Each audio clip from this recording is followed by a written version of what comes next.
if the way that we generate energy, move, and eat are likened to bombs on the planet and in affecting our climate, then the crater, the most potent crater of those bombs is coal ash. Our state ranks first in the nation in the number of these coal ash dumps. First. There are 84 of them. They're all across our state. And for decades, nothing has been done to protect Hoosiers from them in terms of federal policy. And there are an array of toxins in coal ash that affect our bodies. If they are at certain levels of toxicity, they will affect and harm our bodies. But fortunately, there has been someone who has fought for all of us for decades. And that person is to my left, Lisa Evans, our keynote speaker. Lisa Evans has a very distinguished career, a wonderful public interest attorney, graduate of Boalt Hall at Berkeley, one of the great law schools in our country, someone who's worked for the EPA, who's worked for state government, who has co-founded an environmental health nonprofit, who has been a prolific author, and most importantly has been a tireless advocate of people all across America who are threatened by the menace of coal ash. She has done this both at the Clean Air Task Force and at Earth Justice. And among her accomplishments is that she has testified before Congress on coal ash, has given expert testimony to the National Academy of Sciences, and I think most meaningfully and most recently led a landmark lawsuit against the EPA to force them to finally adopt federal protections from coal ash pollution. It is my honor to announce that the 2015 Greening the Statehouse keynote speaker is Lisa Evans.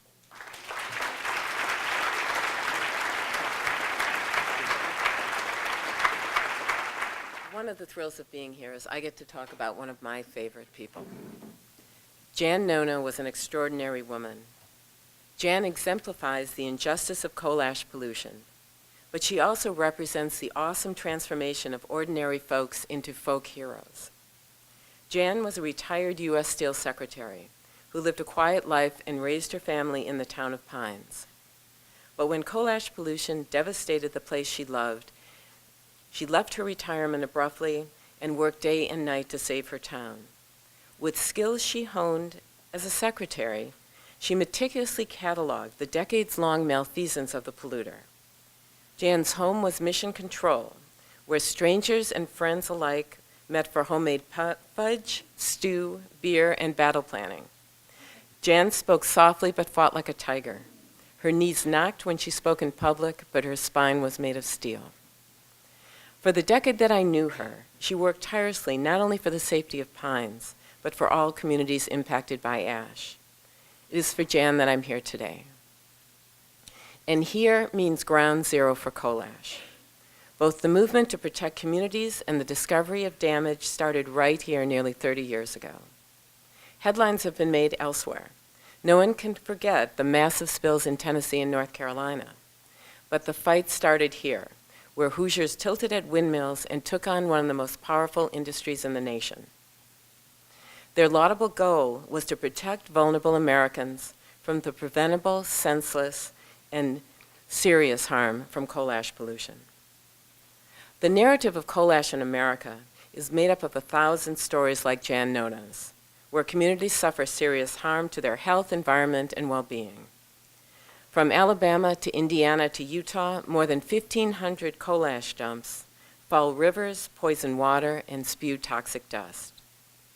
The larger narrative is the frustrating and painful story of how the federal government refused for decades to protect Americans from the second largest industrial solid waste in the nation, and how industry turned a blind eye again and again to the lethal damage they created. Today we are at a crossroads.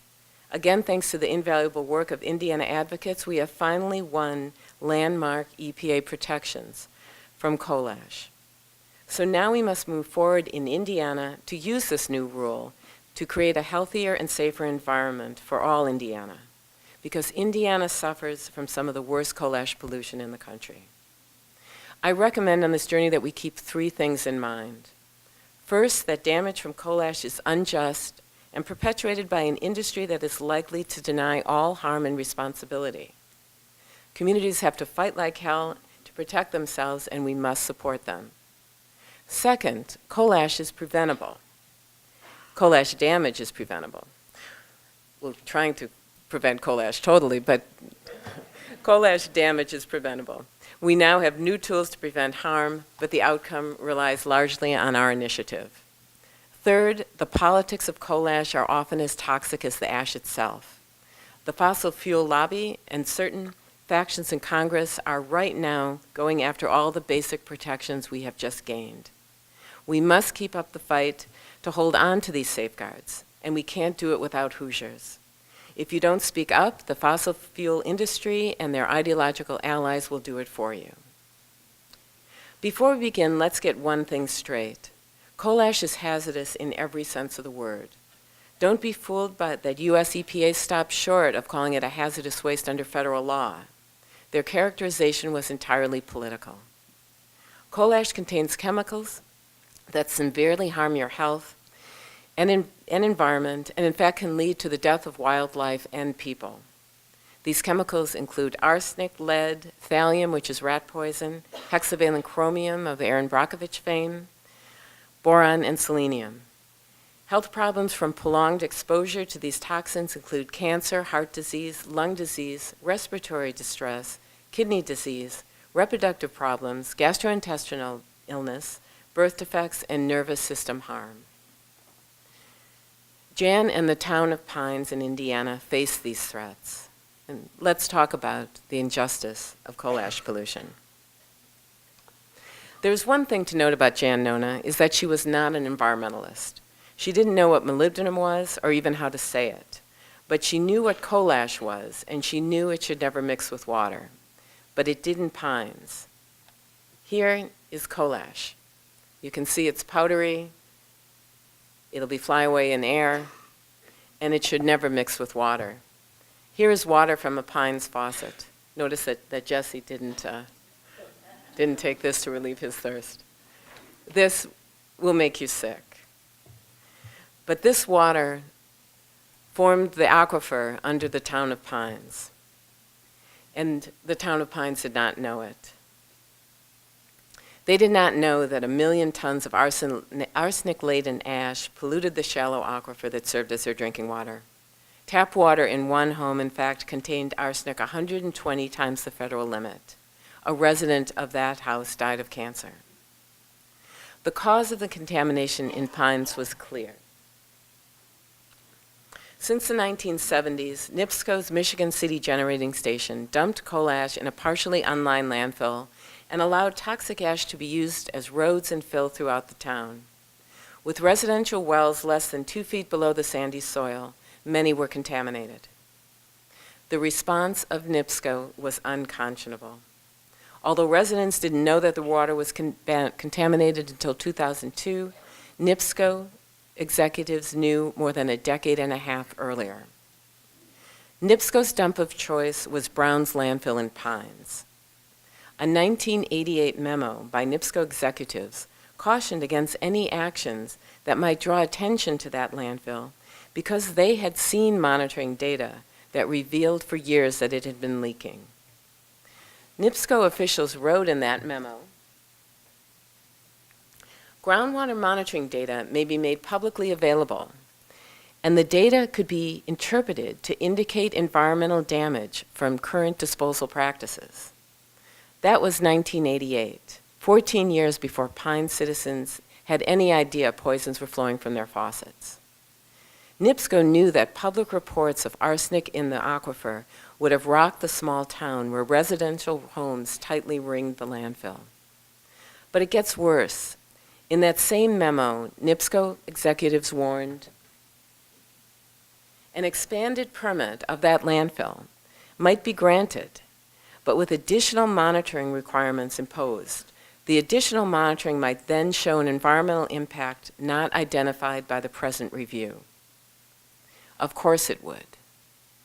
But in 1988, NIPSCO got what it wanted, and evidence of leaking arsenic, boron, and molybdenum did not come to light for over a decade. Nor did the state require additional monitoring that could have protected the town. In the meantime, the residents of Pines, young and old, healthy and fragile, mothers and infants, unknowingly drank water from their wells as if nothing whatsoever was wrong. Eventually, in 2002, foul odors from the tap spurred a wave of testing. By 2003, EPA declared Pines a Superfund site. Through the persistent efforts of Jan and the community group, a municipal water line now brings safe water to many. But this early victory, while significant and potentially life-saving, has not led to a town-wide cleanup. Jan Nona died 2 years ago. She didn't live to see a cleanup of the town she loved. For more than a decade, EPA has overseen an excruciatingly slow-moving and limited study, and NIPSCO has invested only in expensive consultants to spin the data. Not one shovelful of ash has been removed from the town. Last November, new problems in Pines emerged when the soil of numerous homes were found with dangerous levels of arsenic and thallium. Among the contaminated properties was a public playground. EPA responded by moving the playground equipment, but NIPSCO did not respond by removing the ash. All summer, the exposed contaminated soil was open to all who came to the park.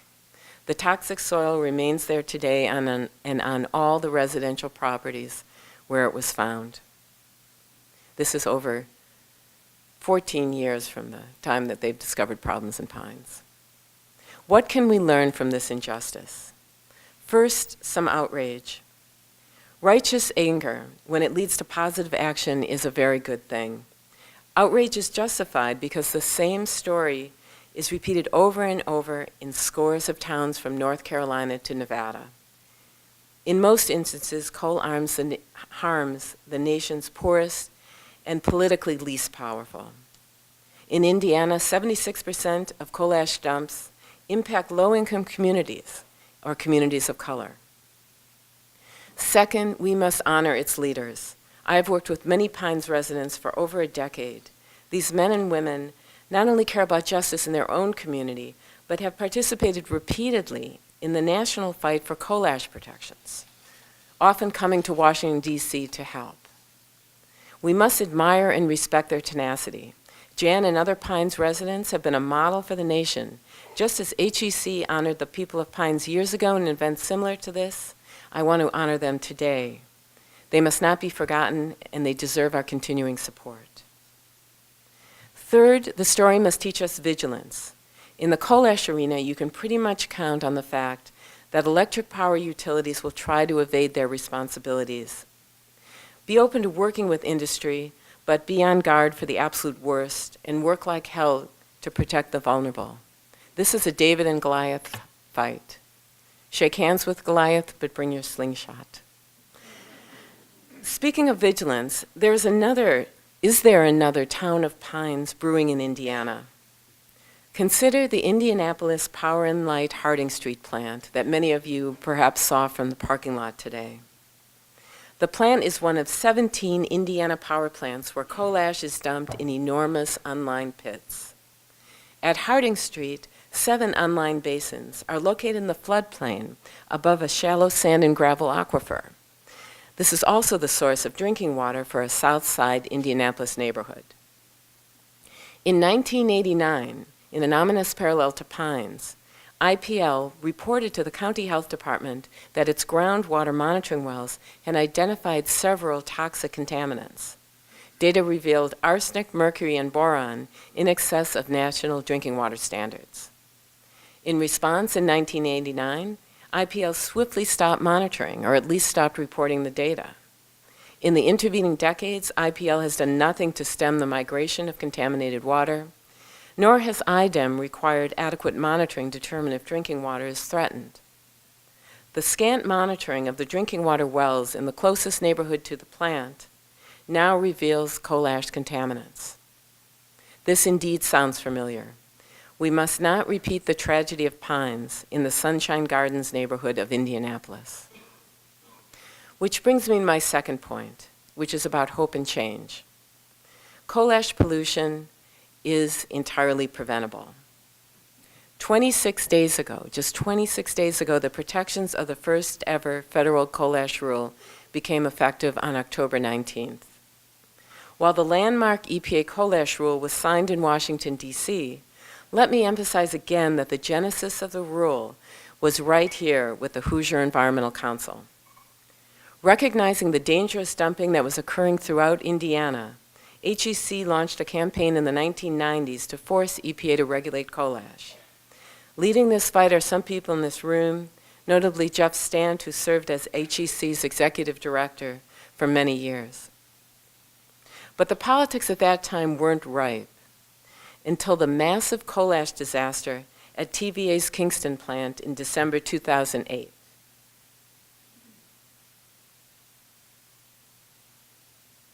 Sorry, let me point out the NIPSCO generating station. This is the Kingston spill. But the politics weren't right until this massive spill in 2008. Shortly before Christmas, the wall of TVA's 6-story, 10 million ton ash pit collapsed, unleashing more than 1 billion tons of toxic sludge over 300 acres of river and waterfront homes. The tsunami of sludge swept away houses literally and destroyed forever the tranquil community along the water. This was the largest toxic waste disaster in U.S. history, 50 times larger than the Exxon Valdez spill. If the disaster had occurred on a summer day, where the boats and people would be using those recreational river coves, many lives would have been lost. In the immediate aftermath of this disaster, EPA Administrator Lisa Jackson publicly pledged to complete a federal coal ash rule by year's end. Never mind that my organization, Earth Justice, had to take EPA to court to finish the job. Fast forward to December 2014, and the deed was done. National protections are now in place for the disposal of coal ash in all landfills and wet impoundments. What does this mean for Indiana? The safeguards are long and complicated, but let me highlight just half a dozen critical protections for Indiana communities. First, the rule requires modern engineering standards for landfills and impoundments. You can no longer build a landfill without a full liner or right into the water table. Dumps like Pines and Harding Street are history. Second, there must be groundwater monitoring for all existing coal ash dumps. All utilities must install groundwater monitoring systems by 2017 for a wide range of pollutants. Damming or not, the data must be publicly posted. Communities will no longer be in the dark.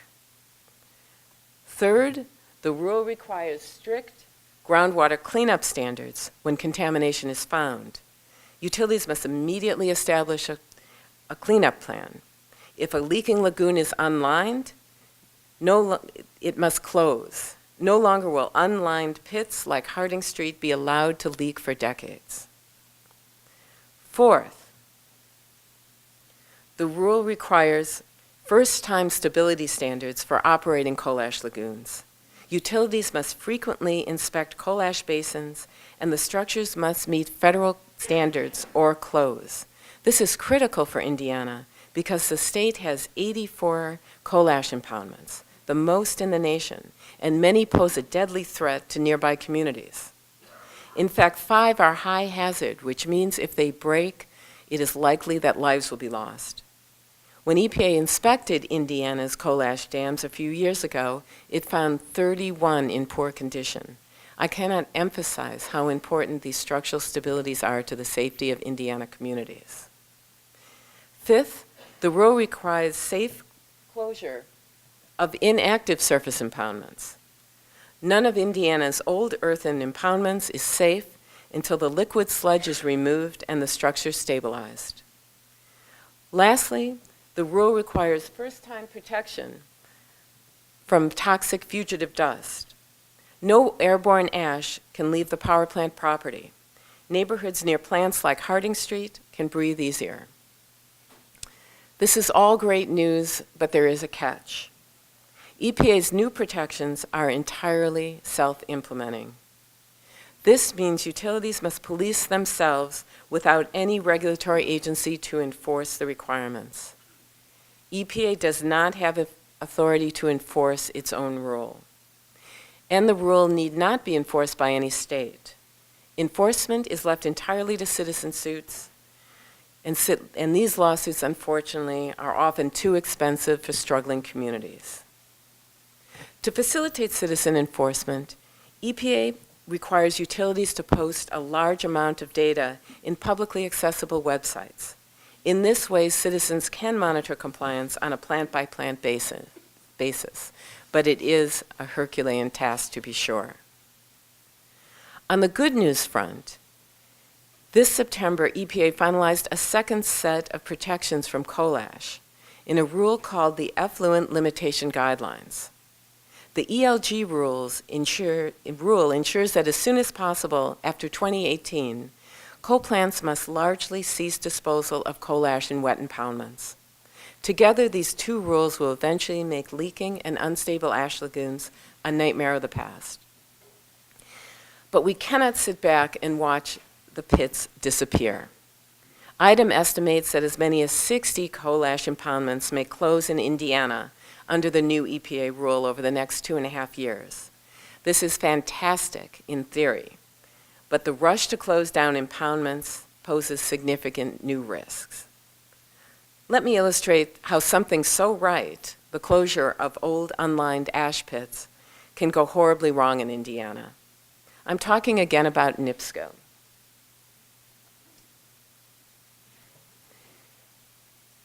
This relates to the misplaced slide, which was the NIPSCO facility in Gary, Indiana, the Mitchell plant, which closed in 2002. If you'll remember the slide, it had 7 unlined ash basins along Lake Michigan in Gary. When it closed, the plant was left with the dilemma of what to do with its 6 coal ash basins sitting on the shores of the lake. NIPSCO's solution in 2002 was straightforward, if not totally outrageous. Although it's hard to believe, NIPSCO simply emptied 5 of the plant's 6 impoundments directly into the lake. According to EPA, NIPSCO simply cut the dikes of the 5 pits and allowed about 150,000 tons of coal ash and wastewater, roughly 4 million gallons, to flow into the lake.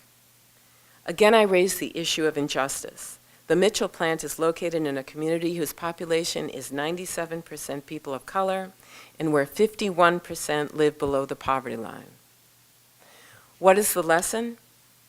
Citizens, especially in Indiana, have to be vigilant to ensure that closure of Indiana's enormous vats of toxic waste is not accomplished by contaminating nearby rivers, streams, and lakes. And we must ensure that utilities are on a path of compliance with all of the new safety standards. For this huge task, we need help.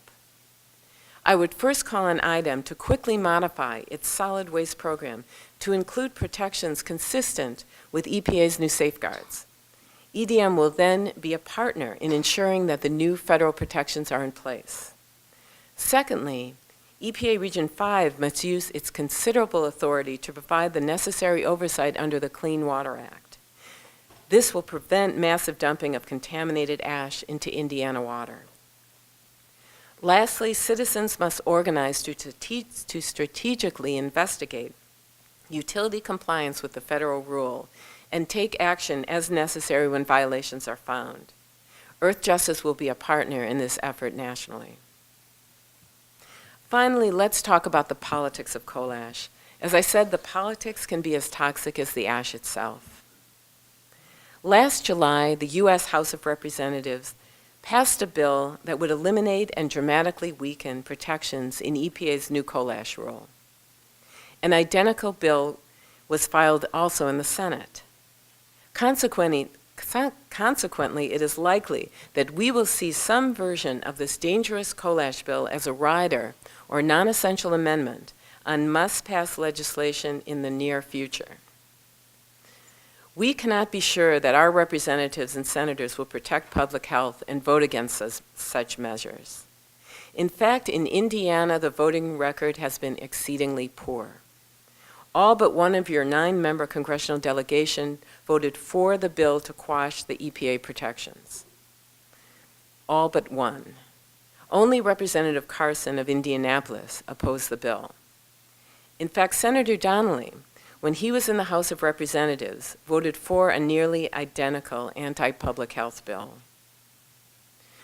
What can we do to hold on to the protections we've worked so hard to gain? Remember that your voice matters. Let me share an inspiring story about how in 2012, a small community suffering from coal ash pollution saved the coal ash rule for the entire nation. In June 2012, anti-regulatory factions in Congress were hell-bent to prevent the EPA from moving forward on federal protections. Our opponents attached a rider to the must-pass transportation bill that would permanently prohibit EPA from completing the coal ash rule. The transportation bill had to pass in order to keep money flowing for critical infrastructure. Close to midnight in June in 2012, when the bill was in conference committee, I received a call from Senator Boxer's staff. We had lost. The rider was on the transportation bill. At midnight, Earth Justice composed a press statement condemning the now toxic bill. Tears were shed by me and by others who had worked so hard for so many years. Then, in the wee hours of the morning, we heard that Harry Reid of Nevada had intervened and the rider, the dangerous amendment, was gone. Why Senator Reid? The senator was moved by the plight of the 300-member Moapa Band of Paiutes, whose small reservation hosts the dirty Reed Gardner coal plant. The Reed Gardner coal plant had polluted their water and air and the tribe's ancestral home, about 70 miles from Las Vegas. Earth Justice had made a short film titled An Ill Wind that told the tribe's story. The senator actually met William Anderson, the Moapa tribe chairman, to discuss the threats posed by coal ash. In the end, the suffering of the tribe apparently moved the powerful Senate Majority Leader to save EPA's authority. We lived to fight another day. I'd like to show you just a portion of our film, An Ill Wind. They go ahead and say, it's pretty much a death trap. You breathe in this stuff, it's going to ruin your body. Usually I talk on the phone, I said, there's blowing across the window, I can see it, and I just don't go outside and I don't walk those days. On its worst day, it would be like walking in a sandstorm. We can't really breathe, it's just there. We've got a warning, and there's going to be a lot of coal ash flying around. Please don't let my son or daughter go out. I could taste them. Taste the salts going down in my throat. So you can't get out. You're essentially in prison in your own home.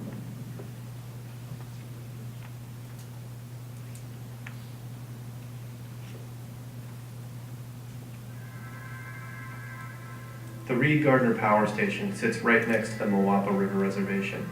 It's just one of the more than 600 coal-fired power plants across America, but it, like every other coal plant, has a dirty little secret.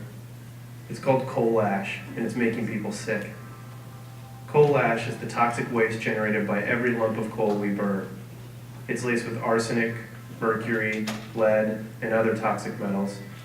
It's the second largest waste stream in America, and it's subject to less regulation than the garbage you take to the curb every week. At Reed Gardner, the coal ash is put into landfills and mixed with water and dumped into ponds. And then, when the wind blows just wrong, it picks up like a sandstorm and blows right out the reservation. It's just one of the hundreds of places across America where coal ash is threatening communities and making people sick. I want to be out. I want to be able to do what the Constitution of the United States says, that I have the right for happiness. Well, I don't have that now. When the wind blows, I'm a prisoner. I go back to jail. The coal ash ponds at Reed Gardner start at the plant and then stretch across the desert to within a few hundred yards of the homes on the Moapa River Reservation. The prevailing winds carry constant pollution straight at the Paiute people who live there. And despite the high documented rates of lung, heart, and thyroid disease, The Reed Gardner plant is currently trying to expand their coal ash ponds and landfills. I live the closest to the ponds and the blowing dust, and I get all of it every time it blows. I get sick from the air that is being blown towards us. Fatigue, headaches, nosebleeds, dizziness, I suffer from all that. And that's what they acknowledge. It's what they don't acknowledge, the document that addresses the chromiums, the manganese, the leads, all of the other bad stuff. I mean, what long-term effect does that have? I've never had asthma until I moved here. I now have to use an inhaler. And my little girl got her first inhaler last week. Well, I was diagnosed with hyperthyroidism. I've had a sore throat for 6 months. I associated with that plant because after reading the chemicals and the poisons in there, it has to be.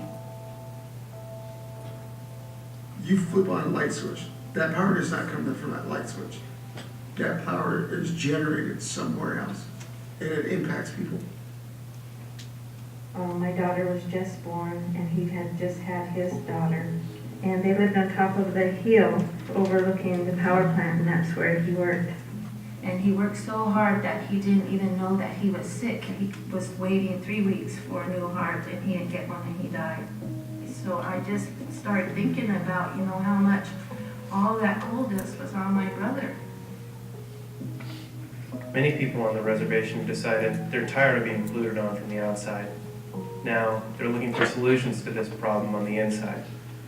So at the same time the Reed Gardner plant is trying to expand its coal ash storage capability, the Moapa Paiutes are trying to show a different way forward. One that uses the resources that are already there and moves us past coal. Oh, I'm working for green energy, and we're going to have a solar plant. And so I think we're the first tribe in the United States to be putting this plant on a reservation at this large scale. So I guess I'm really proud, and I'm kind of their first worker. No pollution, no nothing, no sound or smell or nothing coming from it. To go ahead and be a part of that connection, to be connected with the sun, making it into energy, to be that connected with nature, Mother Earth, plants, rocks, animals. I mean, that's basically who we are. It's what we started out. Back before this was a reservation. That's how people were from back then. Lived from the earth. In some ways, I just feel like the Indian people are here for a reason, and maybe it's to try to help do what we can to preserve the environment. We can't not just sit here and just take it, but go ahead and do something about it. We want to go ahead and have a solar project. Say, hey, there's alternative ways. We are doing it. We are trying to go ahead and be more positive. We're trying to be more active. We're trying to be more supportive with regard to the environment.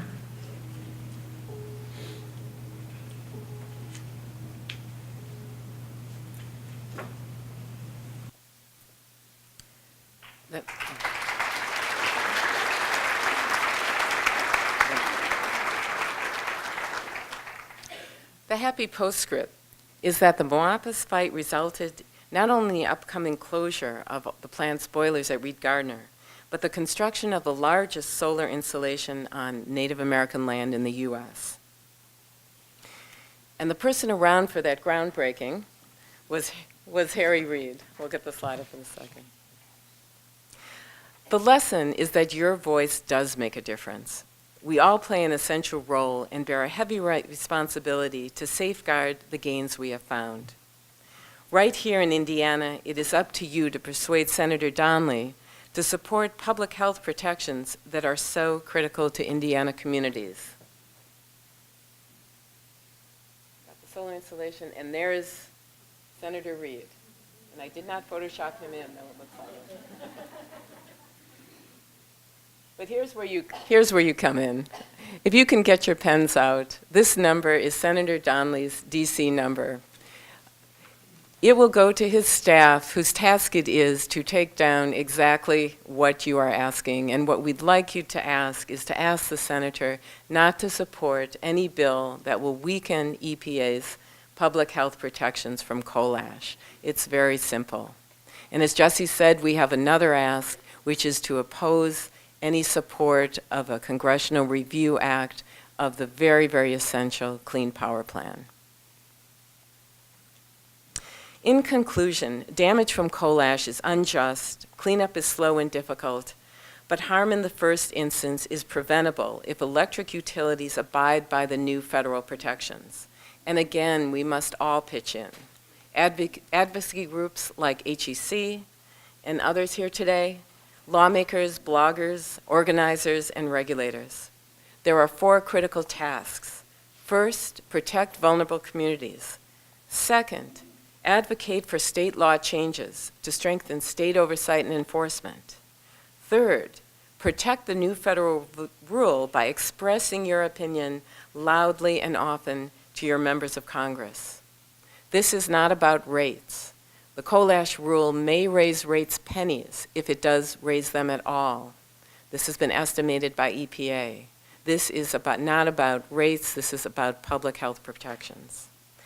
Lastly, we must advocate for even greater national protection from coal ash pollution. Here in Indiana, coal ash is dumped in surface mines. This dangerous practice is not covered by the new EPA rule. So last week, Earth Justice and HEC, along with the Sierra Club and 11 groups from across the nation, filed a petition to the U.S. Department of the Interior to protect coal-filled communities from toxic ash. So step by step, year after year, we will continue to work together for justice, health, and the environment. Today, let's celebrate together our victory of the first ever national coal ash protections. These are part and parcel of the larger fight to reduce the damage from coal burning. I offer my sincere thanks to all those in the room who made this role possible, and I appreciate you all having me here today.